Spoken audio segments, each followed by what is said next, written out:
everything is subject to approval. Oh, so corporate. Secretive. Secret yan. So, welcome to the Property Podcast. Today, we're joined by Miss Ginie Ang, Hello. a seasoned real estate professional with extensive experience in sales operations, property portfolio management, and asset disposition. She leads one of the key teams in one of our biggest banks, handling bank-acquired assets, driving broker network growth, and maximizing recovery value. Known for her strategic execution, strong stakeholder coordination, and a results-driven approach, Ginie has built a career focused on accelerating sales cycles and delivering high-value property transactions. So now we're going to dive in a bit into what exactly Ginie does and to shed more light on, I think, a type of property that gets a lot of bad backlash, but in the wrong way. Hi, Ginie. Welcome to the podcast. Thank you for inviting me. Gustong-gusto ko talaga yung bangs mo. Talaga. Okay siya. First time ko yung mag-banks in so long time ago. I love it. Thanks. So you've been handling, sige, let's shed siguro a bit of clarity. You've been handling bank-acquired properties for quite some time now. Yeah. What do you mean by bank-acquired properties? Well, these are bank-owned properties by various methods. So sometimes they are foreclosed, sometimes they are repossessed, and sometimes they are just being sold by the bank. Used to be owned and then sold by the bank because they're not going to use it anymore. I see. So parang it's one of the ways for the bank to generate revenue, essentially. More of liquidation. Liquidation of other assets. What's the difference between a bank-acquired and repossessed property? Well, there's not much of a difference. Okay. It's just the manner of ownership. So when it's foreclosed, it's usually from a unconsummated loan. Okay. And then for bank acquired sometimes because the bank sometimes buy properties. And then for future use, and then eventually they change the plans and then they won't use it anymore. So they now dispose So it. parang umbrella si bank acquired under which is a type, which is foreclosed properties. Kasi technically inquire siya ng bank eh. Not really. It's just, actually under asset management. I see. Under asset management. Thank you for providing clarity on that. So why does a foreclosed property end up on the market? You've already mentioned one way where it was collateral, let's say for a loan, and nakuha siya ulit ng banko. Are there other methods of how properties are bank acquired? Well, for others, especially those who purchase properties from developers, if they are unable to finish their loans, of course that will be forfeited by the bank. Is that the most common? What do you see the most Yes, the common? one most common is the forfeiture of properties because it was used as a collateral. I see. How would you say in terms of like percentage of which you see? Yung parang ganong case. Yeah, majority of is from that. If you buy a property, for example, the condos, so we have a lot of condos now. It's because of these people, they bought a lot, or the developer sold a lot of condo units and then used the bank as a financing for the balance payment. For the lump sum payment, usually. Yeah, for the lump sum Tas payment. hindi na natuloy. Yeah, hindi na nag-consummate. Okay. Do you think that people really see foreclosed units as more bargains or bad rap siya? Well, some people kasi have this idea that if it's foreclosed or bank-owned, it's already mishandled or overused or ransacked, So parang dilapidated. it's because of ganyan. the as is where is connotation I sometimes. think you're right. Because of the as-is connotation. But with our properties, the ones that we have in our inventory, ours are really pretty well managed. Oh yes, because I've seen some of them. We take care of it, we clean it, and then we sometimes do the property management there. So we act as unit owners as well. Essentially, because it's owned by the bank in that sense before someone else buys it. Pero, is there a certain siguro level of which, let's say, we have a property, kunwari condo, Miss Ginie, tapos nakita mo, as the bank, will they say no to a property based on the conditions? Or alam nilang maayos nila? Well, normally it's assist na eh. So when the bank already comes up with a value, indicative price or an advertised price, the condition of the property has already been considered. 100% considered. In proportion to the amount you're pricing it to? Yes, Okay. yes.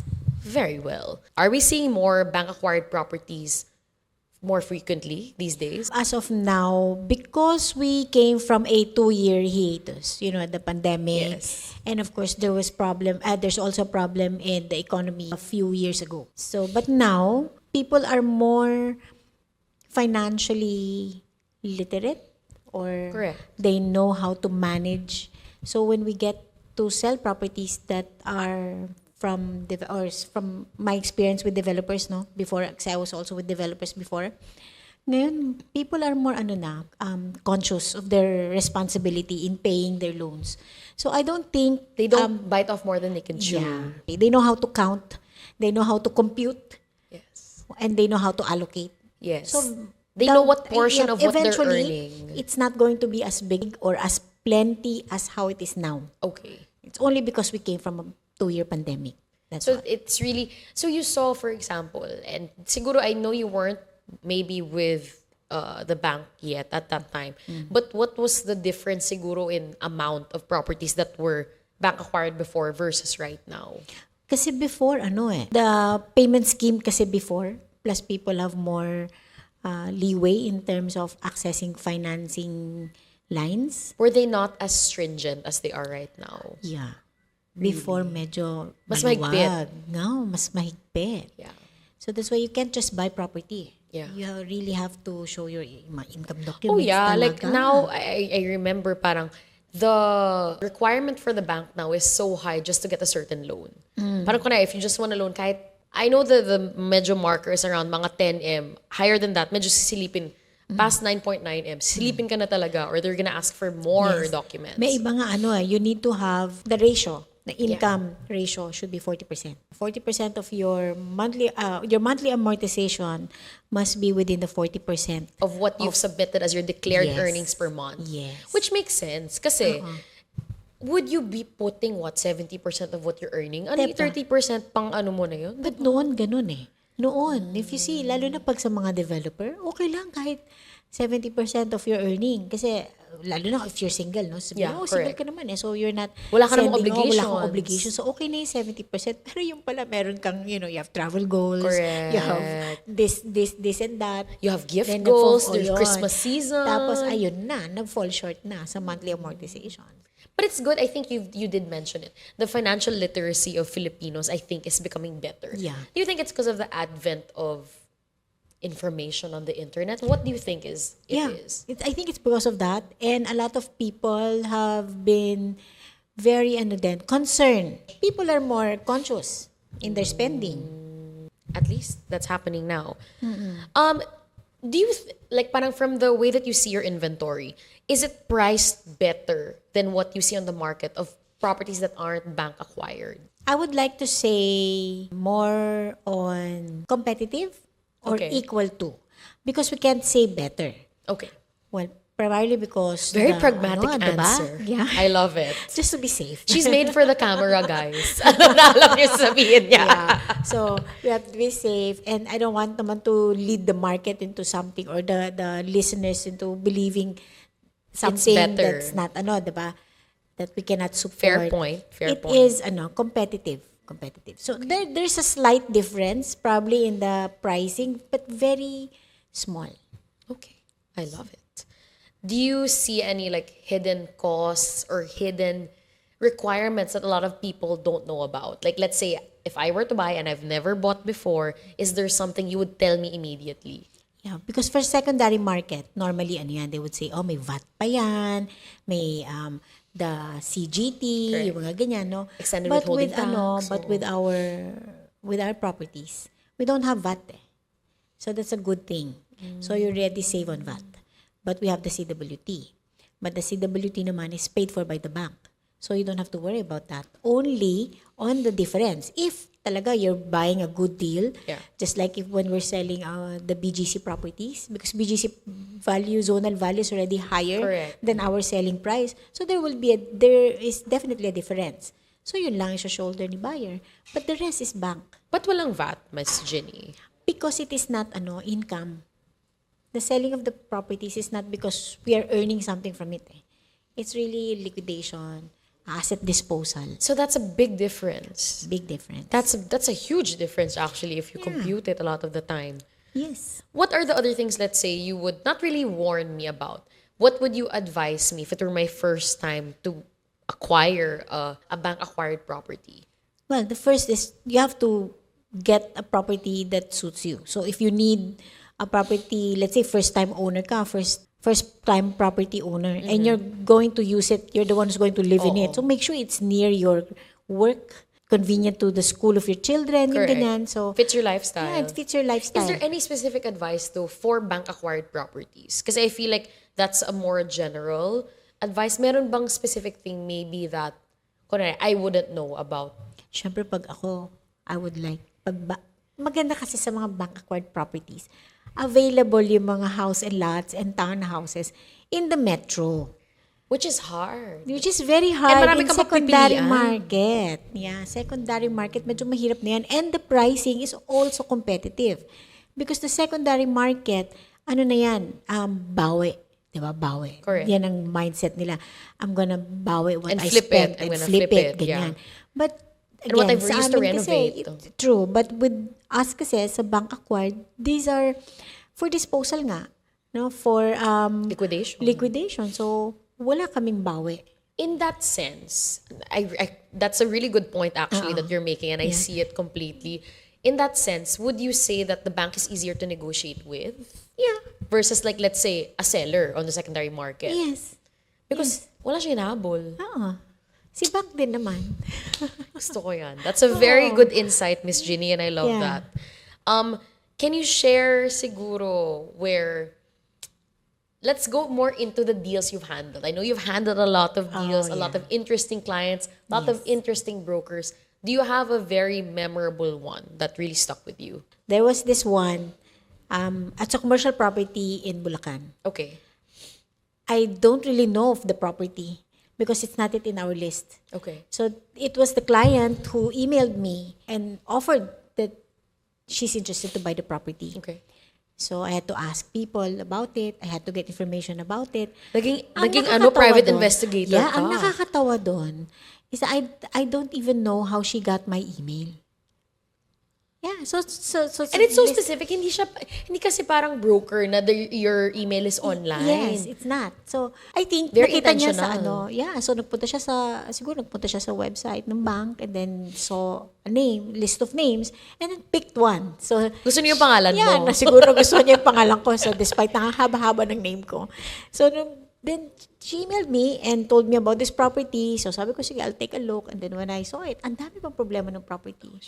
Yeah, the property is not yet under the name of the bank. The property is not yet under possession by the bank. And then the property has tenants. Kasi it's a commercial property. Oh, shucks. So, may tenants pa. And with the With tenants... ongoing valid leases. Yes, with ongoing valid leases from the previous owner Oh, siya. or the current owner. Oh my God. Na wala na yung current owner, so yung mga lease nila, parang they're not paying for some time. Kasi they don't know Kung sino ba? kung kanino magbabayad. Oo. Baka mawala lang yung pera nila, yun di ma-apply sa So, lease. I learned a lot from there kasi I had to prepare deed of undertaking. Kasi bibili niya as is or is condition eh. Correct. So, hindi may mga encumbrances, may mga annotation, may lease pendants pa yung title. Yeah, 2 lease pendants yung title. It's very challenging. So, but we were able to overcome, and hindi pa siya nag-qualify for a loan immediately. And the property Si buyer. Oo, hindi pa because the title, kasi nga hindi pa naka-transfer sa name. Correct. So, hindi siya Hindi pa magagamit. clean eh. Oo, Hindi pa siya oo. magagamit dahil hindi pa clean yung title. So, willing siya to do the monthly payments. They And really want the is not, property. and the property is not cheap. It's around 25 million. And hindi naman siya makakuha ng possession. So, she cannot collect rent from the current tenant. So, Wala siyang valid document saying na siya yung babayaran. yeah, di ba? wala. So, we had to do all the documentations involved. Tapos, she would have to go to, I advise her to get a lawyer to help her. Correct. To go to Para pulido City lang, Hall, oo. to check on the status of the mga list pendants, yung mga annotations, cancellation, to help her around. Yun, natapos kami 1 year. That's not so bad, honestly. 1 year. Kinayod mo yun. Actually, hindi 1 year, mga 9 pa lang. Kasi, sorry. Feb, March, April, May, June, July, August, September, October. 10. Magti 10 months. She's done now, this month. Congratulations. Yeah, congrats to So her. this year. This year. Why was it memorable for you? Was it the challenge? Yeah. Was it the scope? The challenge and the scope, because she got in touch with me in October of last year. Okay.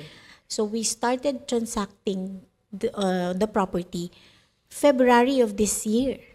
So from October to January, I was just looking for that property because it's not in the list nga eh.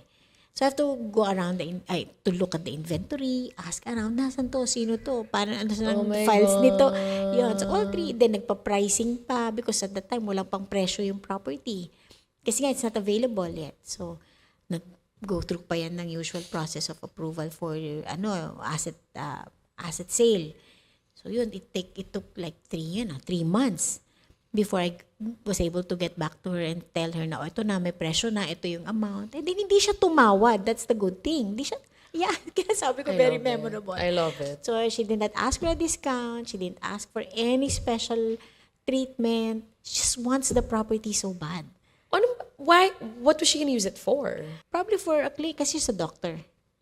Parang clinic Niya. And the property daw is really prime location. I think it's across a public market and it's near sa province, di ba? May probinsya kasi Bulacan. So, may plaza. So, malapit sa plaza. Ganyan siya. So, local doctor siya doon sa Bulacan. You brought up a lot of things I want to ask. What are the documents for due diligence you guys absolutely need to have before you start selling a property? Well, the title and the tax deck. That's very important. You have to look at it, read it, and if you know somebody who can help you, you can plot it. Structural plotting. You have to do that. Because sometimes sa title, sabihin niya sa'yo, southeast, gantong points. Yung mga tie lines. So once you start plotting it, makikita mo if it's closed polygon or if it's not closed. Or sometimes, merong typo error. Yeah. Marirealize mo, ba't di nagko-close so? But then you realize, hindi naman pala siya problem with the lot.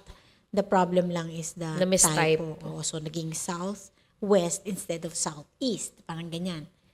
So, yun, mga ganyan. Very Title, important. tax The deck. And do you deck. guys, like let's say as the bank and as this division, kayo ba yung kumukuha ng actual documents, let's say from the RD, or you get it talaga, or you base it on what's given to you? During naman, when they use that as a collateral, the documents, the instruments is submitted.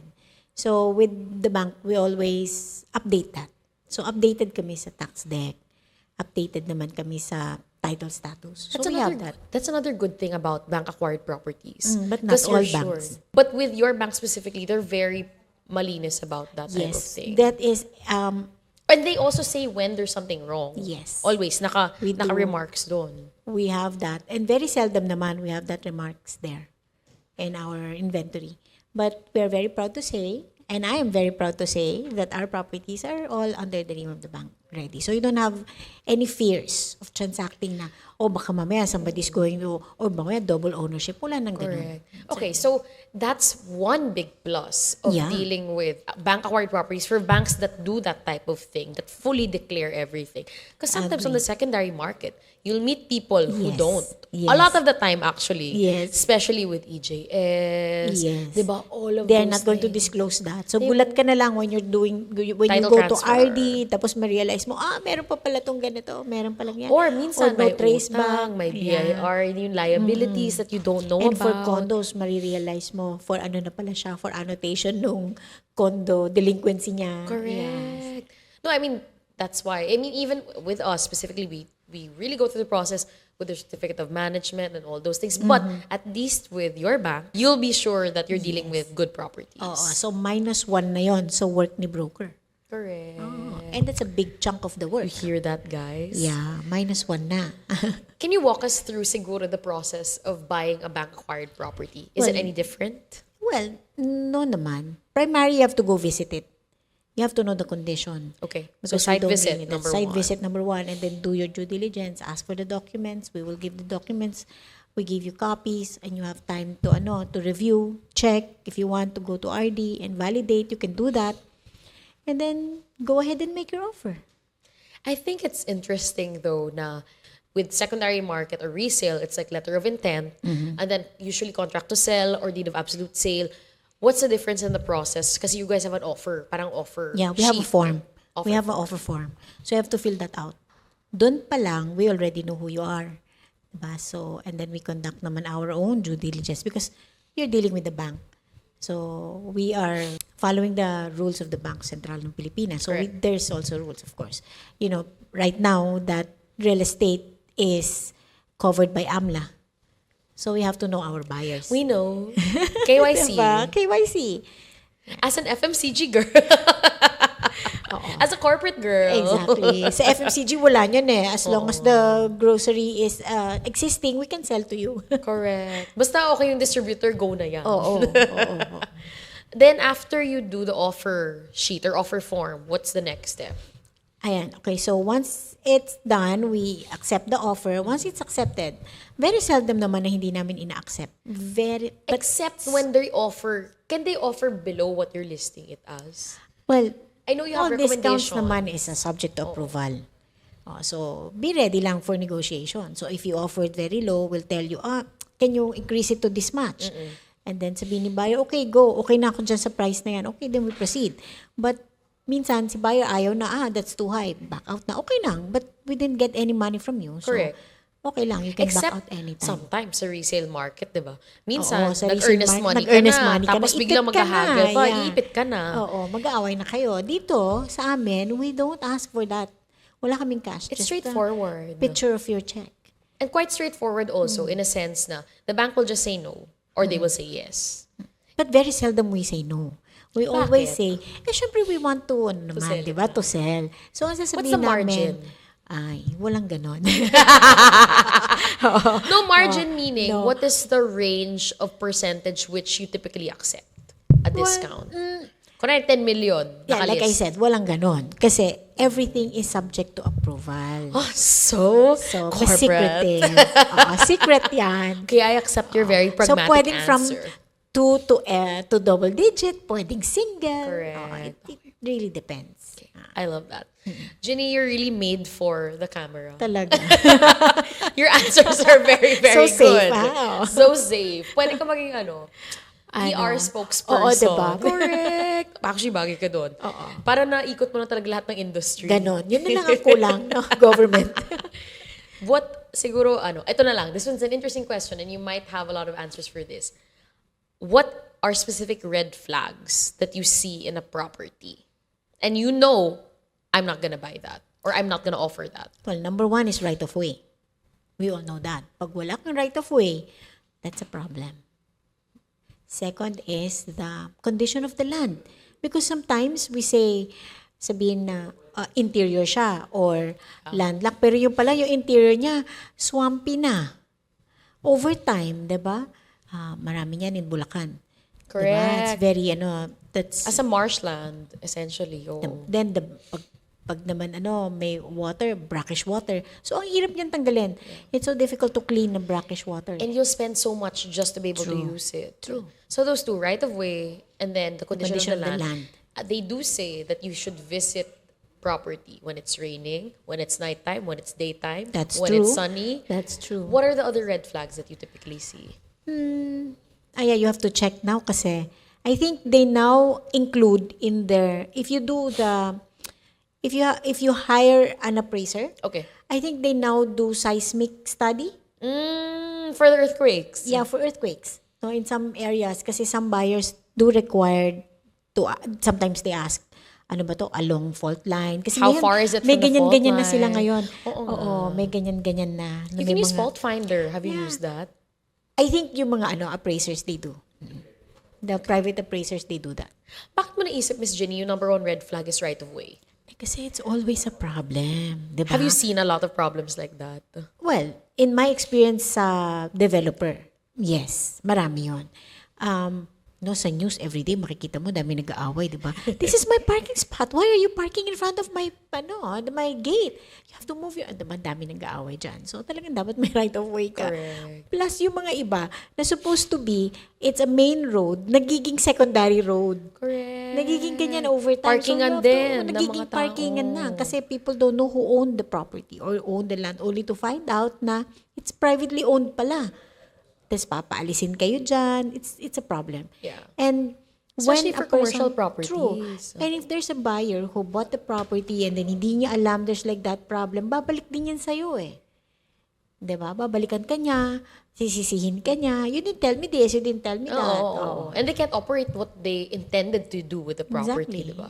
Mahirap yun. When buyers go back to you and tell you, oh, you didn't tell me this, you didn't do it. I trusted you. May ganun drama. So like, Parang I parang trusted you, echoing diba? from an actual experience yung Oo, sinasabi diba? na parang nag-imagine siya. Nagtiwala ko sa'yo, ma'am eh. Lahat na sinabi mo lang yung sinunod ko. Oh my God. That's painful. And scary. At least now you know. Medyo mas-signal mo na kasi. And sometimes, as a seller now in the world of sales, it's better that honesty stops a deal rather than dishonesty Yeah. closes it. Exactly. Diba? True. That will never be your client again. Yes. Diba? Kung ganun. Masakit, mabadmouth ka pa. To the next, di ba? Yung Your mga reputation. word of mouth marketing uso ngayon. So, ba, hindi ka na word of Correct. mouth, di ba? Correct. My next question for you is, what type of client do you really think can benefit from buying bank-acquired properties? Is it more of an investor, an end user, or a flipper? Well, number one, for me, it's the investor. Okay. And Why then so? second is the end user. Wag na yung flipper.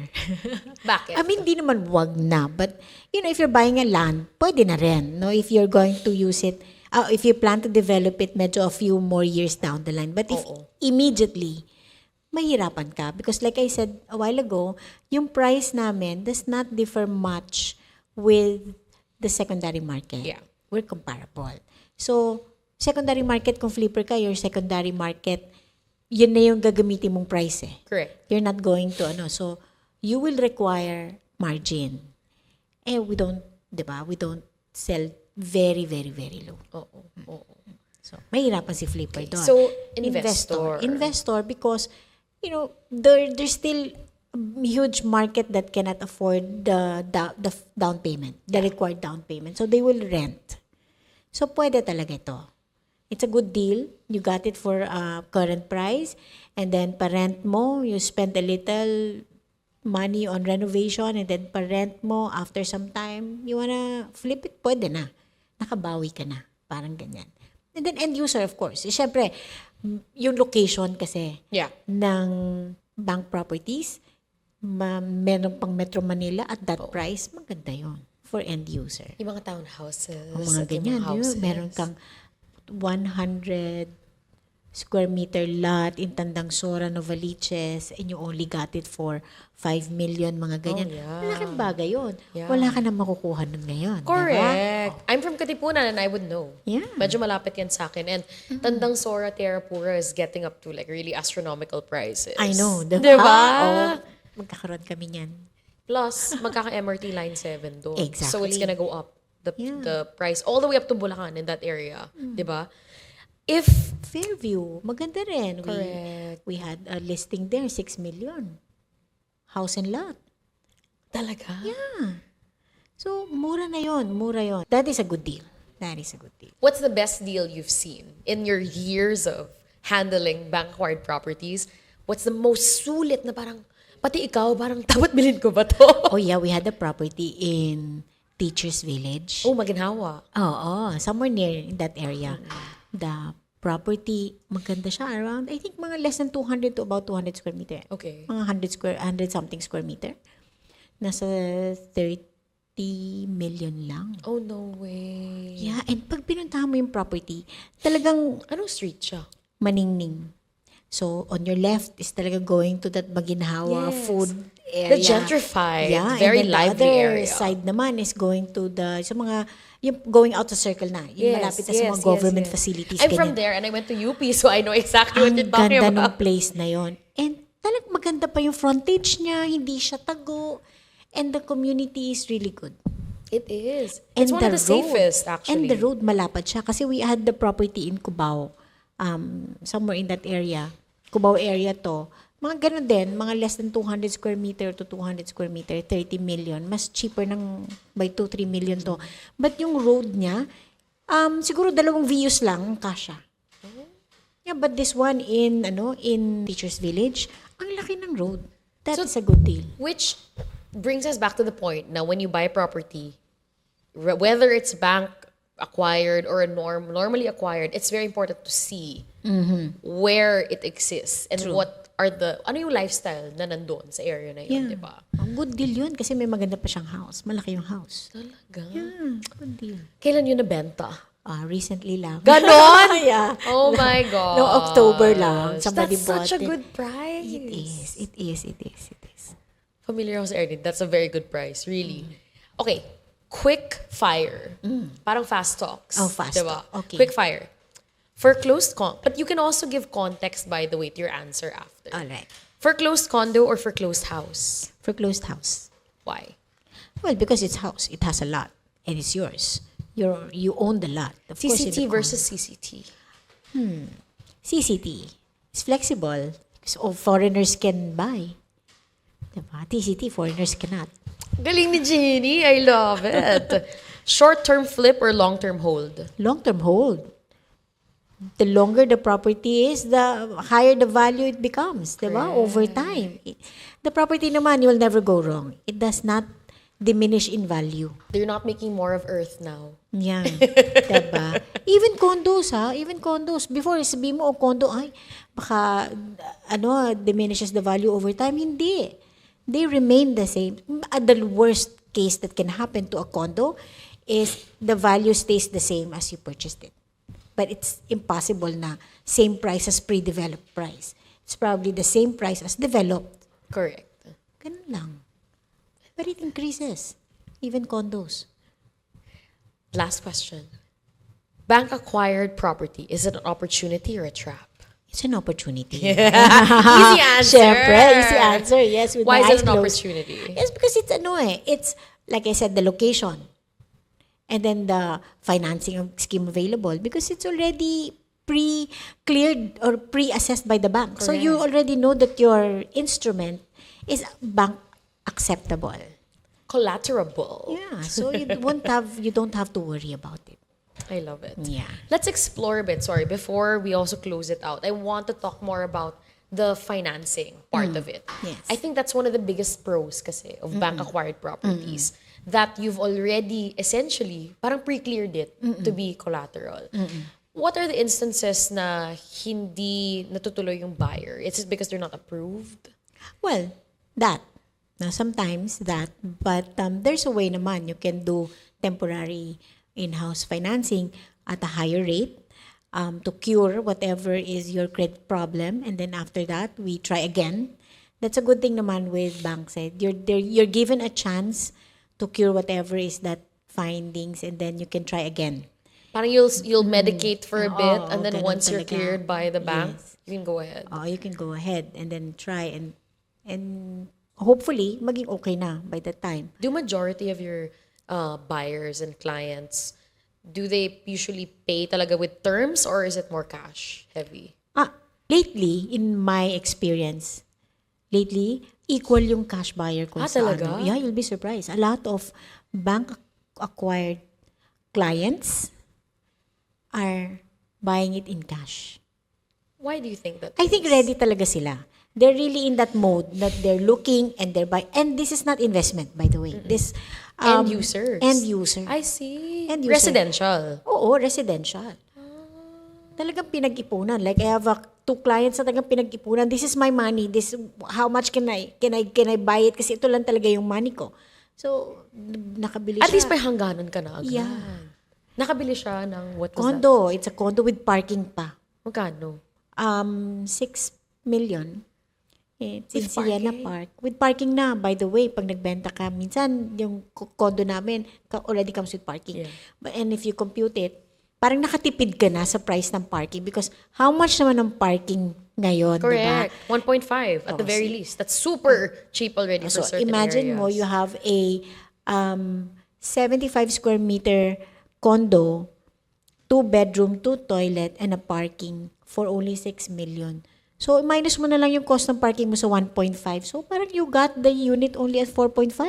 If there is a property that is with you right now that you yourself would buy, which one is it? Oh my, the one here in 2 Serendra, the 3 bedroom with parking also. Why? Why to Surrendra? Well, it's 2 Serendra. It's just right across Market, and then the Serendra. You're in BGC. And our price is not that expensive. And there's so much redevelopment really happening in BGC. Exactly. Diba? Surrendra is right across where essentially the new subway station is gonna be too. Diba? Ay, nako. Ginie, I want to thank you for coming on today. You're welcome. Thank you Thank so you for much. I like inviting what I was me. saying. You're such a natural. Thank you so much, Ginie. If this helped you, Thank don't forget to follow and subscribe to the Property Podcast PH. You can also visit wealthproperties.ph to browse listings and book a free consultation with one of our real estate specialists. And if you want to know more about bank-acquired properties, especially the good quality ones like what Ginie handles, send us a message and we'll catch you in the next episode.